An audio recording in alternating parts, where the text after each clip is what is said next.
Assalamualaikum warahmatullahi wabarakatuh. Salam sejahtera untuk kita semua. Dalam beberapa tahun terakhir, perusahaan di berbagai sektor menghadapi tantangan besar akibat perubahan ekonomi global, termasuk penurunan permintaan pasar dan nampaknya terhadap tenaga kerja. PT Panarup Industri menjadi salah satu contoh nyata bagaimana pengelolaan risiko dan efisiensi operasional memainkan peran krusial dalam menjaga keberlanjutan perusahaan. Kita akan membahas topik yang sangat penting dalam bisnis dan manajemen, yaitu sistem pengendalian manajemen. Dengan studi kasus kali ini, PT Panarup Industri. Sebagaimana telah kita ketahui, PT Panarup Industri menghadapi tantangan besar dalam menjaga keberlanjutan bisnisnya, terutama akibat penurunan permintaan global dalam menjaga keberlanjutan bisnisnya. Hal ini berdampak kepada efisiensi operasional termasuk PHK massal. Melalui presentasi studi kasus kali ini, kita akan mengeksplorasi bagaimana kebijakan dan sistem pengendalian manajemen akan diterapkan di perusahaan tersebut, sejauh mana efektivitasnya, dan langkah-langkah yang bisa diambil untuk menghadapi tantangan serupa di masa depan. Berikutnya, kita akan mendengar pemaparan dari para anggota kelompok yang telah melakukan analisis dan studi kasus terhadap masalah kebijakan ini, serta strategi yang diterapkan perusahaan. Begitu juga dengan rekomendasi perbaikan yang dapat dilakukan untuk menghadapi tantangan tersebut. Sebelum kita masuk ke materi utama, saya akan terlebih dahulu memperkenalkan teman-teman anggota kelompok yang telah bekerja keras dalam membangun dan menciptakan presentasi ini, serta peran mereka dalam pembagiannya. Yang pertama adalah Ramot Doni Rafinda Batubara yang akan menjawab pertanyaan 1 dan 2. Kemudian ada Azan Taufan yang akan menjawab pertanyaan 3 dan 4. Kemudian ada Nabila Sri Nur Syadiah yang akan menjawab pertanyaan 5 dan 6. Kemudian ada Ari Darmawan yang akan menjawab pertanyaan 7 dan 8. Dan ada Dio Aditya Wahyudi Putra yang akan menjawab pertanyaan 9 dan 10. Terakhir, ada saya, Rio Nada Putra, yang berperan sebagai moderator dan penyunting akhir. Tanpa berlama-lama, mari kita mulai sesi presentasi ini. Kepada tim presenter, waktu dan layar dipersilahkan. Baik, saya akan mulai dengan soal yang pertama, yaitu apa saja pengendalian manajemen yang telah diterapkan oleh PT Panarup Industri untuk mengelola risiko penurunan permintaan global dan sejauh mana pengendalian tersebut efektif. Jawaban dari kelompok kami terkait pengendalian manajemen PT Panarup Industri untuk mengelola risiko penurunan permintaan global. Yang pertama yaitu pemutusan hubungan kerja dan PHK massal. Sebagai langkah efisiensi, PHK massal dilakukan oleh PT Panarup untuk mengurangi biaya dan menyesuaikan diri dengan penurunan permintaan global. Meskipun efektif dalam jangka panjang, menurut kelompok kami, langkah ini juga dapat berdampak negatif baik kepada karyawan dan dapat juga berdampak negatif bagi perusahaan karena bisa merusak reputasi perusahaan dalam jangka panjang. Yang selanjutnya itu pencegahan PHK massal.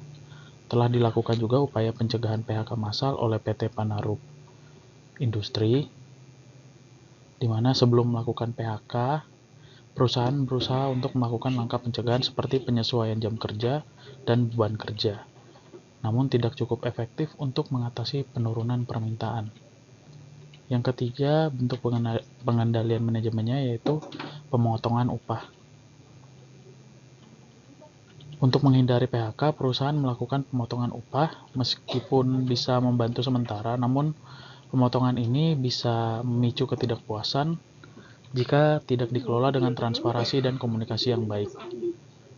Pengendalian yang diterapkan meskipun efektif dalam menjaga kelangsungan perusahaan dalam kondisi sulit, memiliki resiko jangka panjang baik dalam hal dampak terhadap karyawan maupun reputasi perusahaan. Pengendalian lebih berbasis pada inovasi produk, diverifikasi pasar, dan efisiensi operasional lainnya dapat menjadi alternatif yang lebih efektif dalam jangka panjang. Selanjutnya untuk soal nomor 2, bagaimana peran sistem pelaporan keuangan dan non-keuangan dalam membantu manajemen mengambil keputusan terkait efisiensi operasional termasuk PHK. Untuk jawaban nomor 2 yang disajikan oleh kelompok kami dari hasil diskusi kami yaitu Sistem pelaporan keuangan dan non-keuangan itu memainkan peran yang sangat penting dalam membantu manajemen mengambil keputusan terkait efisiensi operasional, termasuk dalam hal pemutusan hubungan kerja atau PHK. Berikut adalah peran masing-masing sistem pelaporan tersebut. Pertama, dari pelaporan keuangan itu dibagi menjadi tiga. Pertama, analisis biaya dan pendapatan, di mana laporan keuangan membantu manajemen memantau arus kas, biaya operasional, dan pendapatan perusahaan. Ini memungkinkan perusahaan untuk menilai apakah ada area yang bisa dipangkas biayanya atau dioptimalkan, serta apakah pemotongan biaya seperti PHK diperlukan untuk menjaga kelangsungan finansial. Kemudian yang kedua yaitu evaluasi terhadap profitabilitas. Dengan informasi tentang profitabilitas, perusahaan dapat memutuskan apakah langkah efisiensi seperti PHK atau pemotongan upah diperlukan untuk mempertahankan margin keuntungan dalam menghadapi penurunan permintaan. Kemudian yang ketiga yaitu perencanaan anggaran. Data keuangan yang akurat memungkinkan perusahaan untuk merencanakan anggaran yang lebih efektif, menyesuaikan pengeluaran, dan memprioritaskan pengeluaran yang penting. Selanjutnya, untuk pelaporan keuangan itu dibagi juga menjadi tiga. Pertama, atas kinerja karyawan dan produktivitasnya. Laporan keuangan memberikan gambaran tentang kinerja karyawan, tingkat produktivitas, dan efisiensi operasional. Ini memungkinkan manajemen untuk melihat apakah ada kesenjangan kinerja yang perlu diperbaiki melalui pelatihan atau pengurangan tenaga kerja. Kemudian yang kedua yaitu indikator kepuasan karyawan dan hubungan industrial. Laporan terkait kepuasan karyawan dan hubungan dengan serikat buruh membantu perusahaan mengelola dampak sosial dari keputusan seperti PHK atau pemotongan upah ini. Kemudian yang ketiga yaitu risiko dan dampak eksternal. Laporan keuangan juga mencakup analisis pasar dan faktor eksternal seperti permintaan global yang memberi konteks pada keputusan terkait efisiensi operasional. Berikut untuk jawaban nomor 1 dan 2. Untuk selanjutnya akan dilanjutkan oleh anggota kelompok yang lain. Terima kasih. Izin, saya Ahmad Azan Taufan akan melanjutkan soal 3 dan soal 4. Soal 3. Apakah PT Panarup Industri memiliki sistem monitoring terhadap dampak keputusan strategis seperti pemangkasan upah dan PHK pada kinerja karyawan dan produktivitas perusahaan? Berdasarkan informasi yang tersedia, PT Panarup Industri belum secara eksplisit menyebutkan bahwa adanya sistem monitoring khusus untuk mengevaluasi dampak pemangkasan upah dan PHK terhadap kinerja karyawan dan perusahaan. Keputusan diambil oleh PT Panarup Industri sebagai upaya bertahan menghadapi penurunan pesanan akibat krisis dan pandemi. Lalu, bagaimana sebenarnya kondisi ideal sebuah perusahaan itu dalam memonitoring dampak keputusan? Yang pertama, terdapat sistem monitoring yang dapat mengukur dampak keputusan strategis seperti pemotongan upah dan PHK terhadap produktivitas, moral karyawan, dan efektivitas operasional. Jika tidak, keputusan yang diambil dapat menyebabkan ketidakpuasan pekerja, menurunnya motivasi, dan pada akhirnya berdampak negatif terhadap kinerja perusahaan. Jadi, menurut saya, sistem monitoring yang ada pada PT Panarup Industri belum mencerminkan kondisi ideal sebuah perusahaan. Soal 4. Sejauh mana PT Panarup Industri melibatkan karyawan dan serikat buruh dalam proses pengambilan keputusan untuk menghindari konflik yang berkepanjangan? Untuk menjawab soal tersebut, kita bagi menjadi 3 bagian, yaitu masalah, alasan, dan dampak. Pertama, masalah. Berdasarkan laporan yang ada, keterlibatan karyawan dan serikat buruh dalam proses pengambilan keputusan tampaknya masih kurang optimal. Sejumlah serikat buruh yang tergabung dalam koalisi Clean Codes campaign mengkritik perusahaan karena melakukan pemotongan gaji tanpa berdiskusi terlebih dahulu dengan pekerja atau serikat buruh. Selain itu, mereka juga menilai PHK massal dilakukan tanpa komunikasi yang memadai dengan pekerja. Kemudian, apa alasan PT Panarup Industri sehingga tidak melibatkan karyawan? Mereka menyatakan bahwa pemotongan upah telah sesuai dengan mekanisme yang diatur dalam Surat Edaran Menteri Ketenagakerjaan. Lalu apa dampaknya? Dampaknya adalah kurangnya dialog dengan serikat buruh dan karyawan dapat memperburuk hubungan industrial. dan memicu konflik yang berkepanjangan. Lalu solusinya seperti apa? Nah, dalam situasi seperti ini seharusnya PT Peneruk Industri melakukan pendekatan yang lebih partisipatif dan transparan, sehingga tercipta solusi yang lebih adil bagi kedua belah pihak.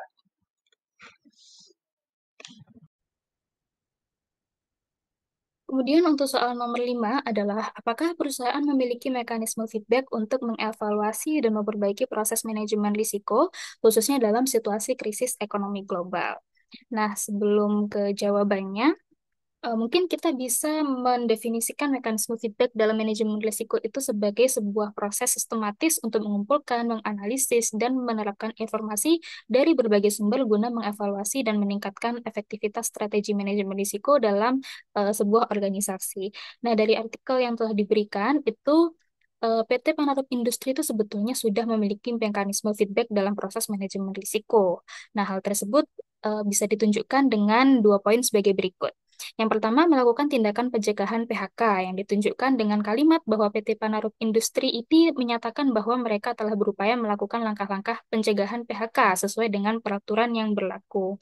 Nah, kemudian poin yang kedua adalah PT Penarup Industri ini mengambil keputusan dengan alasan efisiensi, sebagaimana dijelaskan oleh pihak manajemen Penarup Industri. Jadi sebetulnya PHK ini adalah salah satu langkah manajemen risiko yang dilakukan oleh PT Penarup Industri.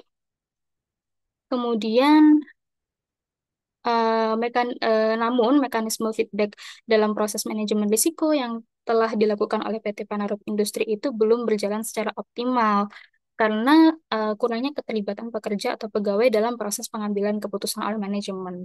Nah, selain itu, manajemen risiko oleh PT Penarup Industri itu juga dinilai kurang baik karena perusahaan sebetulnya sudah mengalami kesulitan dari tahun 2020 saat pandemi COVID. Namun, sampai tahun 2023 atau 3 tahun setelahnya, itu perusahaan masih harus melakukan PHK untuk memitigasi risiko eksternal. Nah, dalam rentang waktu 3 tahun tersebut, seharusnya perusahaan sudah bisa melakukan perbaikan manajemen risiko serta evaluasi atas langkah efisiensi yang telah dilakukan. Nah, mungkin rekomendasi bagi perusahaan untuk melakukan mekanisme feedback dalam proses manajemen risiko yang lebih baik adalah yang pertama, dapat mengadakan dialog dengan pekerja serikat buruh. Jadi, kemungkinan jika ada dialog antara manajemen dan pegawai itu bisa memberikan feedback yang lebih bermacam-macam. Jadi mungkin nanti manajemen risikonya tidak hanya PHK, namun bisa dengan alternatif yang lain. Kemudian rekomendasi yang kedua adalah dengan menggunakan data analitik tren pasar. Jadi jika perusahaan itu sudah memiliki data pasar, kemudian data tersebut diolah dengan mekanisme data analitik. Nah, hal tersebut bisa menunjukkan posisi atau tren pasar di masa berikutnya yang juga bisa dijadikan sebagai antisipasi bagi perusahaan untuk melakukan manajemen risiko lebih awal. Seperti itu, kemudian untuk soal yang nomor 6, bagaimana struktur anggaran dan kebijakan anggaran perusahaan mendukung atau menghambat perusahaan dalam menghadapi tekanan ekonomi global. Nah, jadi PT Panorama Industri ini kan adalah perusahaan produsen sepatu. Bisa jadi anggaran di perusahaan tersebut itu terdiri atas biaya produksi, biaya tenaga kerja, biaya investasi, dan pengembangan, kemudian ada juga cadangan likuiditas. Umumnya seperti itu. Nah, saat ini yang telah dilakukan oleh perusahaan adalah melakukan PHK. PHK itu adalah salah satu bentuk efisiensi atau penekanan biaya tenaga kerja, mengurangi biaya tenaga kerja. Nah, hal tersebut sebetulnya tidak salah, namun harus dianalisis lebih lanjut dengan melihat dampak dari PHK. Nah, PHK ini tanpa adanya diskusi yang matang dengan pegawainya, itu dapat menimbulkan aksi protes, sehingga ke depannya ada kemungkinan adanya gangguan stabilitas bagi operasional perusahaan, serta pastinya juga konsumen itu akan kurang percaya dengan produk yang diproduksi oleh PT Penarup Industri. Nah, jadi efisiensi anggaran yang tidak terukur itu dapat juga menghambat perusahaan dalam menghadapi tekanan ekonomi global. Kemudian solusinya bagaimana? Selain mengurangi biaya tenaga kerja, itu sebetulnya perusahaan juga dapat melakukan efisiensi pada anggaran sebagai berikut. Yang pertama, efisiensi pada biaya produksi, misalnya dengan perbaikan teknologi untuk produksi. Jadi dengan adanya perbaikan teknologi dalam proses produksi, bisa jadi produk yang dihasilkan itu akan lebih bagus, lebih berkualitas. Nah, dengan produk yang berkualitas, maka daya saing produk tersebut itu juga akan lebih tinggi di pasaran. Kemudian yang kedua, dengan melakukan diversifikasi pasar atau penambahan eh, lini bisnis atau produk baru, produksi untuk produk baru. Nah, hal tersebut dapat mengurangi risiko keuangan akibat penurunan permintaan. Jadi, jika ada penurunan permintaan di produk A, sedangkan produk B-nya masih terjaga permintaannya, maka hal tersebut tidak akan terlalu berpengaruh terhadap kondisi keuangan perusahaan. Kemudian yang ketiga, program pelatihan tenaga kerja. Nah, tentunya dengan tenaga kerja yang skillnya terupdate, itu akan memberikan nilai lebih bagi perusahaan. Mungkin untuk soal berikutnya bisa dilanjutkan oleh teman saya. Terima kasih.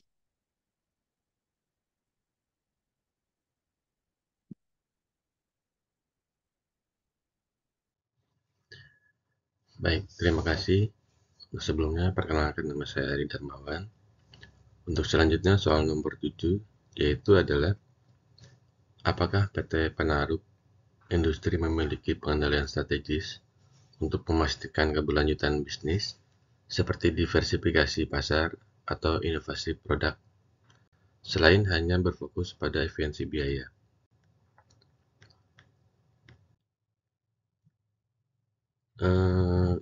Dari informasi yang ada, PT Penarup Industri tampaknya lebih berfokus pada efisiensi biaya untuk menjaga keberlangsungan bisnis di tengah tantangan ekonomi global. Namun, mengingat situasi yang sedang dihadapi, perusahaan juga perlu mempertimbangkan pengendalian strategis yang lebih holistik untuk memastikan keberlanjutan jangka panjang. Strategi yang disarankan adalah yang pertama, diversifikasi pasar. Mengingat dampak menurunnya permintaan dari pasar utama mereka, yaitu Amerika dan Eropa, PT Penarup Industri dapat mencari peluang untuk memperluas pasar ke wilayah lain yang mungkin lebih stabil atau bahkan berkembang, seperti pasar Asia atau negara-negara berkembang yang mengalami pertumbuhan ekonomi. Diversifikasi pasar juga bisa melibatkan penyesuaian produk yang lebih sesuai dengan preferensi lokal atau pasar yang lebih kecil untuk mengurangi ketergantungan pada pasar global yang fluktuatif. Lalu yang kedua adalah inovasi produk. Selain efisiensi biaya, inovasi produk bisa juga menjadi kunci untuk bertahan di pasar yang kompetitif. PT Penarup Industri dapat berinvestasi dalam riset dan pengembangan untuk menciptakan produk yang lebih inovatif, baik dari segi desain, teknologi, maupun keberlanjutan. Dengan meningkatnya kesadaran terhadap produk ramah lingkungan, perusahaan bisa menggali potensi pasar untuk bahan-bahan yang ramah lingkungan dan dengan fitur-fitur yang baru dapat menarik konsumen. Lalu yang ketiga adalah kolaborasi dan kemitraan. PT Penarup juga bisa mempertimbangkan untuk menjalin kemitraan strategis dengan merek-merek lain atau menjajaki peluang untuk menjadi produsen OEM, yaitu Original Equipment Manufacturer, untuk merek lain. Hal ini bisa membantu mengurangi ketergantungan pada merek tunggal seperti contohnya Adidas, sekaligus membuka peluang baru dalam produksi. Sehingga secara keseluruhan, meskipun efisiensi biaya adalah langkah yang diperlukan di tengah ketidakpastian ekonomi global, pengendalian strategis melalui diversifikasi pasar dan inovasi produk juga dapat memberikan perusahaan lebih banyak ruang untuk bertahan dan berkembang dalam jangka panjang. Untuk selanjutnya soal nomor 8, yaitu bagaimana perusahaan memastikan kepatuhan terhadap peraturan perundang-undangan ketenagakerjaan saat melakukan PHK massal, dan apakah ada mekanisme pengendalian hukum yang diterapkan.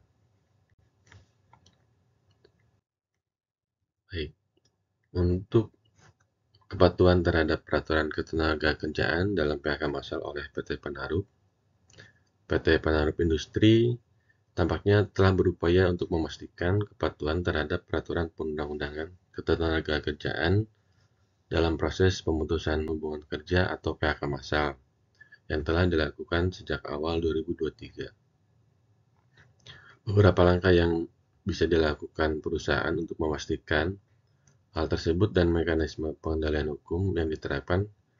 Yang pertama adalah pemenuhan persyaratan hukum untuk PHK massal, seperti yang tertera dalam Surat Edaran Menteri Ketenagakerjaan. PT Penarup Industri mengklaim bahwa mereka telah mengikuti ketentuan yang tercantum dalam Surat Edaran Menakertrans nomor 907 tahun 2004 tentang pencegahan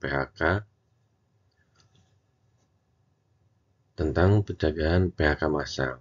Surat edaran ini mengatur langkah-langkah yang harus diambil oleh perusahaan untuk mencegah PHK massal, termasuk upaya penyelamatan yang dilakukan terlebih dahulu sebelum keputusan PHK diambil. Dengan mengikuti panduan ini, perusahaan diharapkan telah mengambil langkah-langkah pencegahan yang sesuai dengan sebelum akhirnya memutuskan untuk melakukan PHK massal.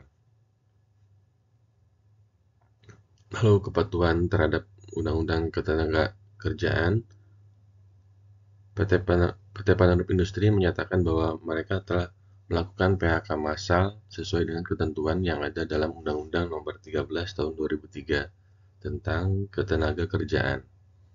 Ini mencakup pemberian hak-hak yang sesuai kepada karyawan yang di PHK, seperti pesangon, uang penghargaan masa kerja, dan hak-hak lainnya yang diatur oleh undang-undang. Lalu selanjutnya, proses komunikasi dengan serikat buruh. Pemotongan gaji dan konsultasi dengan serikat buruh. Meski PT Penarup Industri menyatakan bahwa pemotongan upah sudah dilakukan sesuai dengan peraturan yang berlaku, serikat buruh mengkritik langkah tersebut karena pemotongan dilakukan tanpa diskusi yang memadai. Sehingga dalam kasus ini, perusahaan diharapkan untuk melakukan komunikasi yang lebih intensif dengan serikat pekerja agar keputusan tersebut dapat diterima oleh kedua pihak, serta untuk memastikan bahwa prosedur dan mekanisme yang diterapkan sesuai dengan hukum. Lalu tanggung jawab dalam menyelesaikan perselisihan. Apabila terdapat ketidaksepakatan atau protes terkait pemotongan upah ataupun PHK, perusahaan harus mengikuti prosedur penyelesaian perselisihan melalui jalur hukum yang sesuai, sehingga melalui mediasi, konsiliasi, atau pengadilan hubungan industrial ataupun PHI. Langkah ini memastikan bahwa hak-hak buruh dilindungi dan dapat diselesaikan secara adil. Lalu selanjutnya adalah mekanisme pengendalian hukum yang diterapkan. Penyelesaian sengketa hubungan industrial.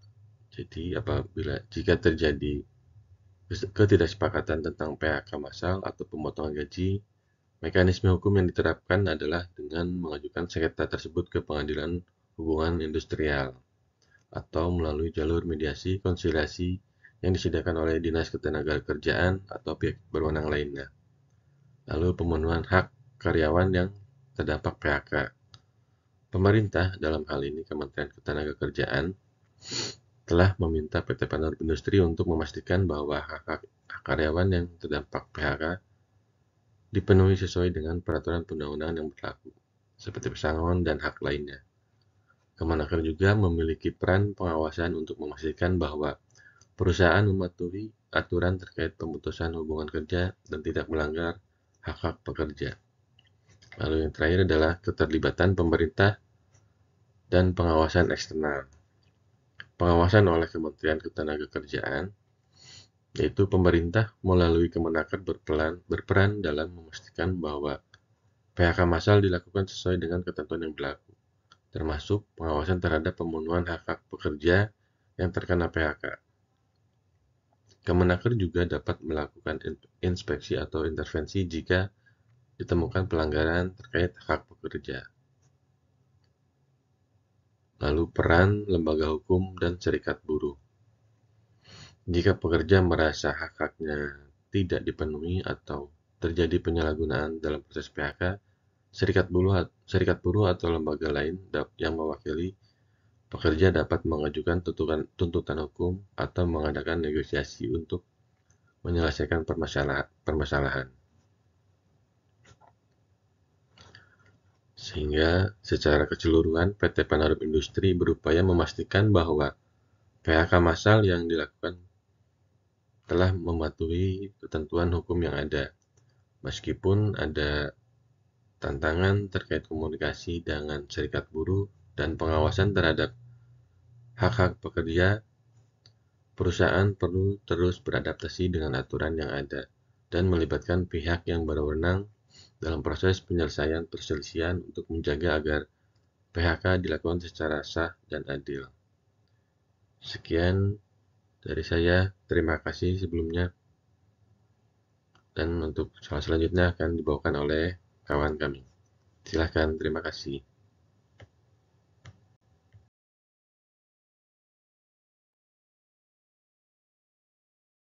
Oke, selanjutnya saya akan membahas soal nomor 9.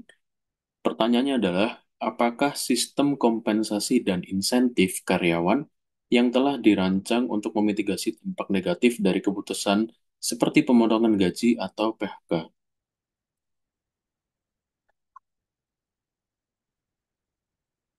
Sistem kompensasi dan insentif yang diterapkan oleh PT Panarup Industri nampaknya belum dirancang secara efektif untuk sepenuhnya memitigasi dampak negatif dari keputusan seperti pemotongan gaji atau PHK.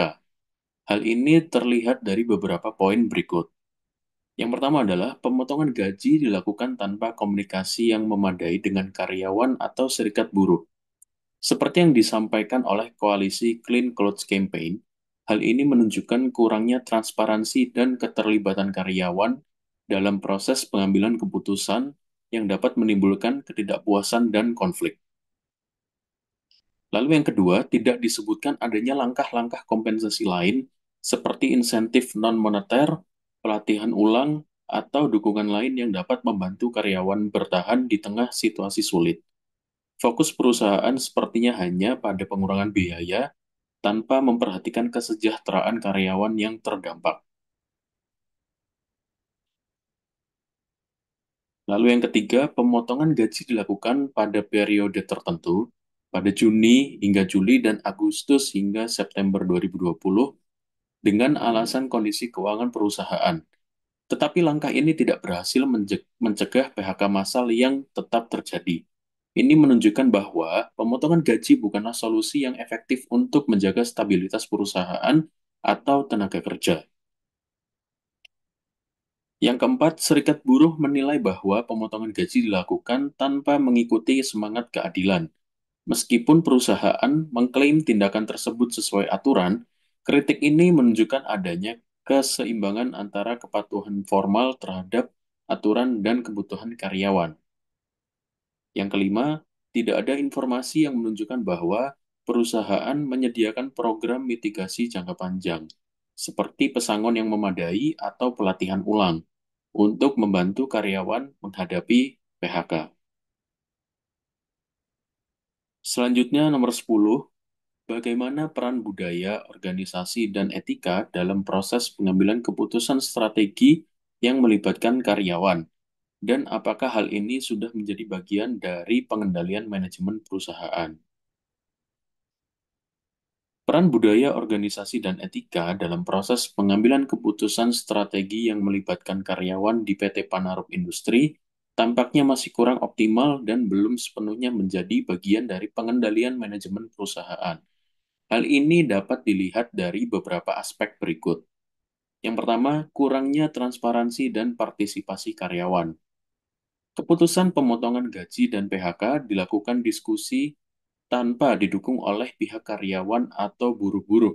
Seperti yang dikeluhkan koalisi Clean Clothes Campaign, Hal ini menunjukkan adanya kelemahan dalam budaya organisasi yang seharusnya menjunjung keterbukaan, dialog, dan keterlibatan karyawan dalam pengambilan keputusan yang mempengaruhi kesejahteraan mereka. Lalu yang kedua, kecerobohan fokus pada efisiensi finansial.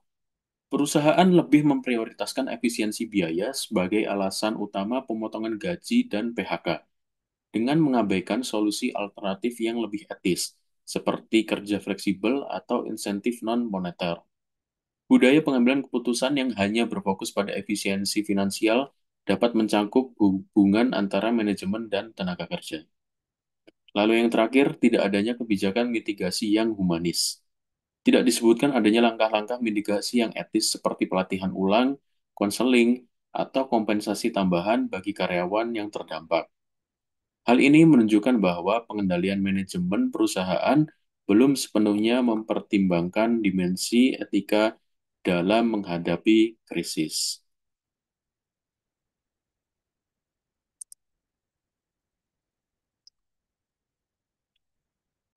Terima kasih kepada seluruh presenter yang telah memaparkan materi dengan sangat informatif dan analitis. Dari presentasi tadi, kita telah memahami bagaimana sistem pengendalian manajemen menjadi kunci dalam menghadapi tantangan bisnis, terutama dalam kebijakan yang berdampak langsung pada tenaga kerja. Beberapa poin yang penting yang bisa kita ambil adalah pentingnya transparansi dalam pelaporan, strategi pengendalian yang berkelanjutan, serta keterlibatan karyawan dan serikat buruh dalam proses pengambilan keputusan. Semoga presentasi kali ini dapat memberikan wawasan yang bermanfaat bagi kita semua. Terima kasih pada seluruh tim yang telah berkontribusi. Saya, Rio Munada Putra, sebagai moderator. Mohon maaf jika ada kekurangan dalam memandu jalannya presentasi ini. Sampai jumpa di kesempatan berikutnya. Wassalamualaikum warahmatullahi wabarakatuh. Salam sejahtera.